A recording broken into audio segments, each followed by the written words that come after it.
Bypass যে রোডটা আছে এই শাহজাদপুর থেকে নেমে অনেকে আছে যারা এই গুলশানে অফিস করে, তাদের জন্য এটা একটা কি পয়েন্ট। প্রত্যেকদিন অফিস টাইমে এবং অফিস শেষে এই জায়গা দিয়ে মানে প্রচুর পরিমাণে যানবাহন যাতায়াত করে, মানুষ যাতায়াত করে।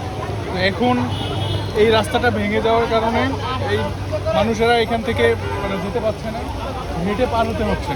এটা আমাদের অনেকের জন্য অনেক দুর্ভোগের কারণ। তো এই রাস্তাটা আগে নিচ দিয়ে খুবই সরু একটা ড্রেন ছিল, খুবই অল্প, যেটা এদিকে পানি পাস করার ক্যাপাসিটি ছিল না। তো এই জিনিসটা আরও আগে আসলে প্রশাসনের বা যারা কর্তৃপক্ষ তাদের নজরে আসা দরকার ছিল। তো এটা যদি আরও আগে পরিকল্পনা করে ড্রেনটা যাইতে পারি না, চলাফেরা করতে পারি না, যেখানে আমরা সারাদিনে 2700 টাকা ইনকাম করতে পারি না, 300 টাকা ইনকাম করা পাই না, সমস্যা না। আপনাদের এই যে দুর্ভোগ, এই দুর্ভোগে কিছু বলার আছে কিনা?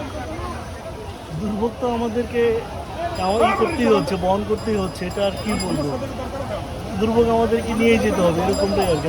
এই যে এত উন্নয়ন গল্প, কিন্তু এই উন্নয়ন কোথায় হচ্ছে না কেন, কি মনে হয়? উন্নয়নের জায়গায় উন্নয়ন হচ্ছে, আর এটা তো আসলে প্রাকৃতিক দুর্যোগ, এটা আসলে উন্নত ছিল বা তারও বেশি আগে থেকেই দেখতেছি যে পানি সুড়ঙ্গ দিয়ে একটু পাইপ দিয়ে অল্প অল্প যায়।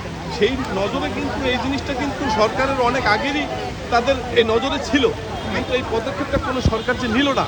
আমি সরকারের কাছে একজন সাধারণ জনগণ হিসেবে আমি দাবি করবো এইটা, যে অনুরোধ করে অন্তত গুলশান এলাকার এই লেকের এখান থেকে কালভার্ট করে দিক,